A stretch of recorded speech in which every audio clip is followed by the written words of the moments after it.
बिस्मिल्लाहिर्रहमानिर्रहीम अस्सलाम वालेकुम व्यूअर्स। आज मैं जिस म्यूचुअल फ़ंड के बारे में बात करने वाला हूँ, ये म्यूचुअल फ़ंड उन लोगों के लिए डिज़ाइन किया गया है जो एक लंबे अरसे के लिए इन्वेस्टमेंट करना चाहते हैं, प्लस जो रिस्क ले सकते हैं क्योंकि रिस्क जो इंसान रिस्क ले सकता है वो ही ज़्यादा प्रॉफ़िट भी कमा सकता है। आज इस फ़ंड के बारे में हम बात कर रहे हैं, उस फ़ंड का नाम है एचबीएल स्टॉक फ़ंड। अब चूँकि नाम ही इसका स्टॉक फ़ंड है, तो इससे ये वाज़ेह हो जाता है कि ये फ़ंड डायरेक्टली स्टॉक मार्केट के अंदर इन्वेस्टमेंट करता है। और जैसे कि रिसेंटली स्टॉक मार्केट जब वो फ्लक्चुएशन का शिकार रही है, कभी अप एंड कभी डाउन, तो यहाँ पे रिस्क भी होता है और यहाँ पे प्रॉफिट भी होता है। तो ये दोनों चीज़ों के लिए आपको माइंडली प्रिपेयर रहना होता है और यहाँ पे आपको साल बाद अच्छा मुनाफा भी मिल सकता है, हो सकता है आपको कुछ भी ना मिले, हो सकता है आपको नुकसान भी हो। तो यहाँ पे ये सारे सिनेरियो मौजूद होते हैं और इस चीज़ को आपको ज़हन में बिठा के इसके अंदर इन्वेस्टमेंट करनी होती है। अगर मैं इस फ़ंड की डिटेल्स में बात करूं कि इस फ़ंड के अंदर क्या-क्या आपको देखने को मिलेगा।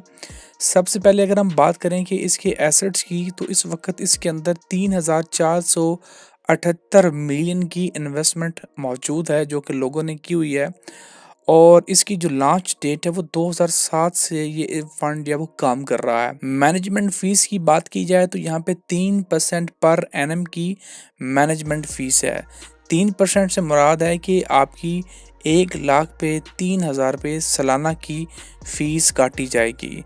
अगर यहाँ पे हम लोग इसके yearly expense ratio with levies की बात करें तो तकरीबन 5% इसका ख़र्चा आ जाता है, जिसमें ये जो मैनेजमेंट फ़ीस है वो भी इंक्लूड होती है इसके अंदर। तो टोटल जो है वो तकरीबन 5% यानी कि 1 लाख पे 5,000 रुपये इसका सालाना का जो वह ख़र्चा है।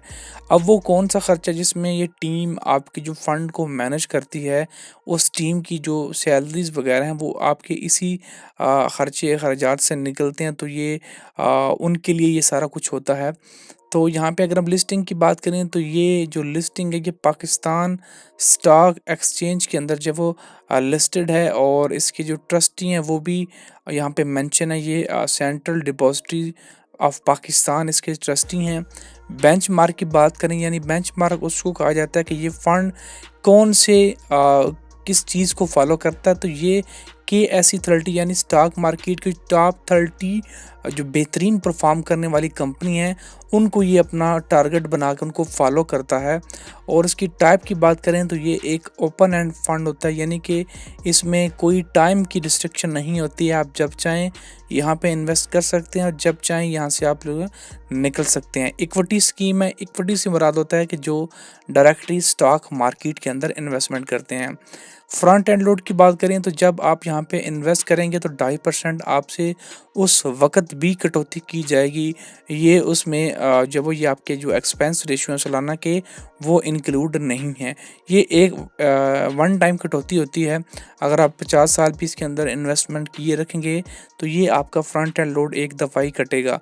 बैक एंड लोड जब वो यहाँ पे नहीं है, यानी कि अगर आप वापस अपने पैसे निकलवाना चाहते हैं तो यहाँ से आपसे कोई चार्जेस नहीं लिए जाएंगे। AM1 इसकी रेटिंग है जो कि बेहतरीन रेटिंग कंसीडर की जाती है। डीलिंग डेज़ जो यहाँ पे मेंशन है कि आप लोग मंडे से लेके फ्राइडे को इस टाइम जब यहाँ पे डीलिंग कर सकते हैं। अब यहाँ पे इसकी एसेट एलोकेशन यहाँ पे बयान की गई है कि ये फंड किस जगह पे अपनी इन्वेस्टमेंट की हुई है। कैश के अंदर इसकी इन्वेस्टमेंट इस वक्त 2.3% पड़ी हुई, यानी कि ना होने के बराबर है।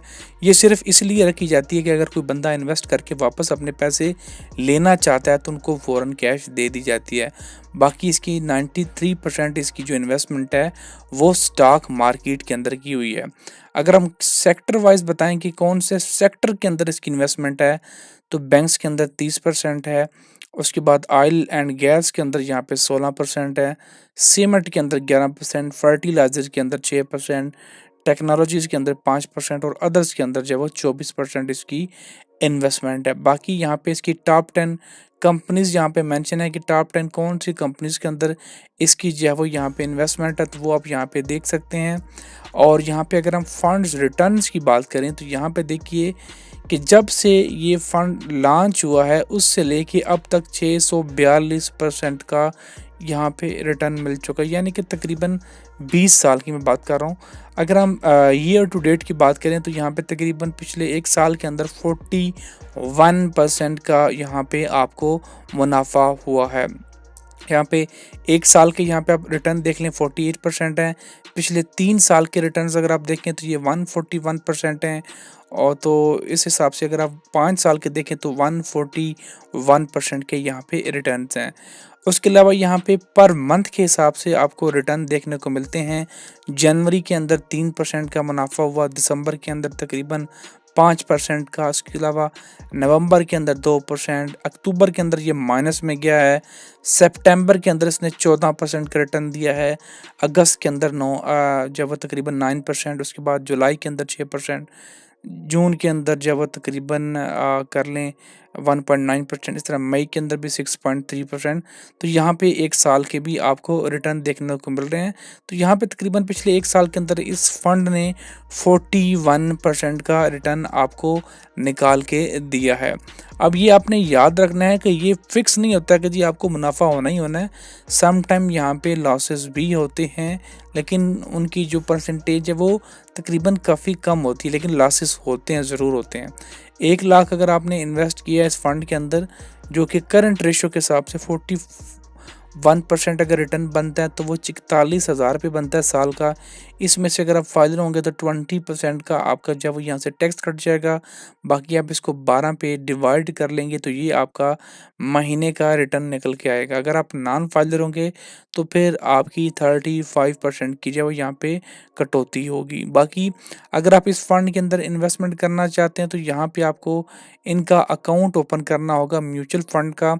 एचबीएल के अकाउंट के अंदर रहते हुए आप इसके अंदर इन्वेस्टमेंट नहीं कर सकते हैं। इसके लिए आपको म्यूचुअल फंड का अकाउंट ओपन करना होगा। इसके लिए यहाँ पे आप क्लिक करेंगे ओपन एन अकाउंट, इसके ऊपर क्लिक करके यहाँ पे आपके पास अकाउंट का ऑप्शन आ जाएगा। यहाँ पे 2 ऑप्शन है, एक बुनियादी बचत है और ख़ास सरमायाकारी है। तो बुनियादी बचत के अंदर आपको सिर्फ आईडी कार्ड के ऊपर ये आपका अकाउंट ओपन कर दिया जाएगा। अगर आप ख़ास सरमायाकारी अकाउंट ओपन करवाना चाहते हैं तो फिर यहाँ पे आपको जो है वो यहाँ पे अपने प्रूफ ऑफ इनकम देने होंगे, तभी आपका ये अकाउंट ओपन होगा।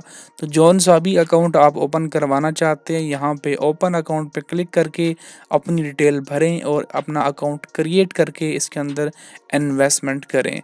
अगर आपको फिर भी कुछ सवाल पूछना है तो नीचे कमेंट सेक्शन में पूछ सकते हैं। वीडियो अच्छी लगे तो लाइक और शेयर, चैनल को सब्सक्राइब करना मत भूलिएगा। शुक्रिया।